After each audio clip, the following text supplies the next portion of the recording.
Hello everyone, इस video में बात करेंगे टोनी मॉरिसन, उनकी राइटिंग स्टाइल, उनके वर्क्स के ऊपर बात करेंगे। So begin with a short intro. उनका जो असल नाम था वो था चॉली एंथोनी वॉफर्ड मॉरिसन, लेकिन इनको टोनी मॉरिसन के नाम से ही जाना जाता है। And she was born in 1931 में पैदा हुई थी। बेसिकली वो ब्लैक अमेरिकन ऑथर है। एज अ बुक मैनेजर और स्कूल एजुकेटर के तौर पर भी काम किया। और उनकी जो पहली नॉवल है वो है द ब्लूएस्ट आई, बहुत ही मशहूर है, आपके कोर्स में भी इंक्लूड है, उसके ऊपर भी बात करेंगे। ये पब्लिश हुआ था 1970 में।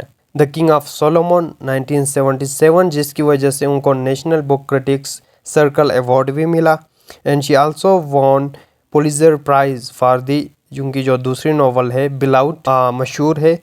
एंड देन इनको लिटरेचर के अंदर नोबेल प्राइज़ भी मिला। उनके राइटिंग स्टाइल के ऊपर बात करेंगे। As far as writing style is concerned, she use some surprising elements, जिसमें वो पावरफुल कोरिलेशंस का यूज़ करती है, यानी कंपैरिजंस मिलेंगे उनके वर्क्स में, एनालॉजीज मिलेंगे, रेफरेंस टू हिस्ट्री जो कि माइथोलॉजी के अंदर हम डिस्कस करेंगे। उनका जो टेक्निक है वो स्टोरी टेलिंग टेक्निक है and she was good at it. और उनके वर्क्स में स्टोरी टेलिंग आपको मिलेगा। फॉर एग्जांपल उनकी बिलाउट नॉवल के अंदर इट्स अ स्टोरी जो कि अनकवर करता है reality of Sethe's child murder. And then जो कि odds and ends of the story they are connected each time, जो कि इनकम्प्लीट होगा, अनरिवीलिंग द स्टनिंग एंड को सही तरीके से यानी वाज़ेह वे में रिवील नहीं करती, बल्कि रीडर को चांस मिलता है कि जो अपनी इमेजिनेशन को यूज़ करते हुए यूटिलाइज़ करे अपनी क्रिएटिव माइंड को,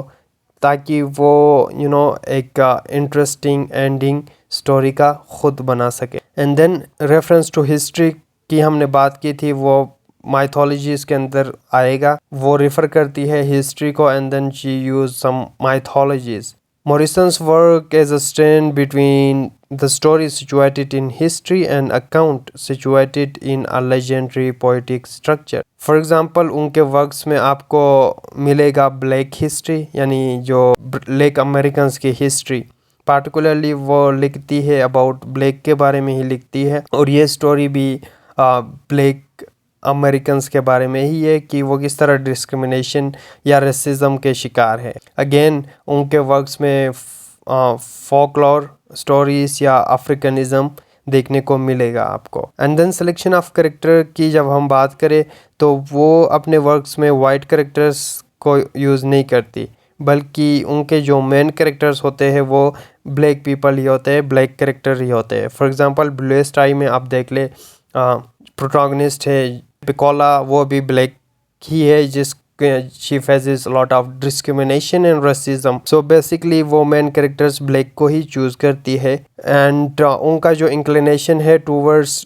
dark fiction and she is interested in building dark work. And apart from that Morrison's जो है उनकी अपनी लाइफ से इन्फ्लुएंस है, तो सम लाइफ पर्सनल टचेस भी आपको देखने को मिलेंगे। And Morrison's childhood has also added to her characters decision topics in her novel and how she sees white individuals, क्योंकि ये जो स्टोरी है ब्लूएस्ट आई की वो भी उनकी पर्सनल लाइफ से जुड़ी हुई है, बिकॉज उनकी एक दोस्त थी जिसने उनको स्टोरी सुनाया था।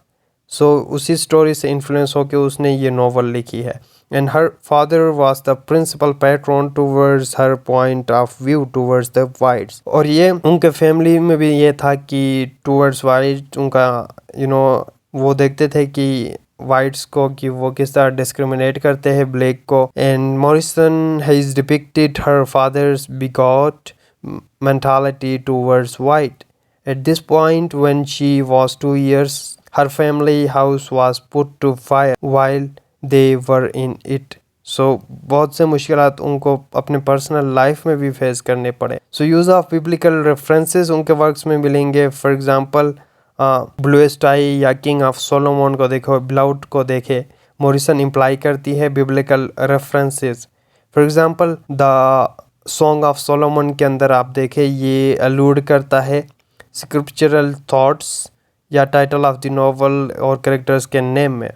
ये सोलोमन रेफ़र करता है बाइबल के कैरेक्टर को, जो कि किंग सोलोमन या इस्लाम में भी है हज़रत सुलेमान। सो उसकी तरह इशारा करती है, और दाऊद के फैमिली की तरफ। So the names in the king of Solomon they are likewise related to book of scriptures यानी Bible. And again bluest eye भी रेफर करता है बुक ऑफ स्क्रिप्चर्स को indirectly. And then handling the characters, Morrison जो है basic truly adept है यानी skilful है at giving her readers access to the brains of her characters. So psychological aspect या साइको एनालिसिस भी देखने को मिलेगा उनके वर्क्स में, जिसके थ्रू रीडर्स कैरेक्टर के माइंड के स्टेट्स को पढ़ सकते हैं या एक्सेस कर सकते हैं and reveal to them everything the character is feeling, seeing और hearing. So after just a couple of sections in the book, reader feel like he or she is part of the story, कि reader इस तरह feel करता है कि वो story का part हो, because वो character के psychological mind में इस तरह घुस जाता है कि he feel like he is associated with the story।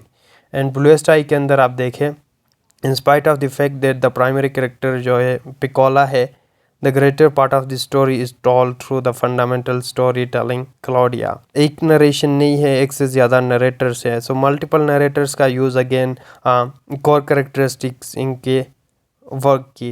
And the bluest आई जो हमें बताती है prospective of the trouble maker in the novel, और ये चौली के करेक्टर के बारे में आप देख सकते हैं उसके प्रोस्पेक्टिव से। सो हर कैरेक्टर के अपने प्रोस्पेक्टिव है। अगर डिवीजन ऑफ बुक्स इनके वर्क्स में की बेसिकली डिवीजन करती है अपने वर्क्स में, अगर आप ब्लूएस्ट आई को देखें तो 4 सेगमेंट्स के अंदर डिवाइड किया गया है, 4 पार्ट्स है जिनके नाम सीज़न के नाम से रखे गए हैं, spring, autumn, winter and summer.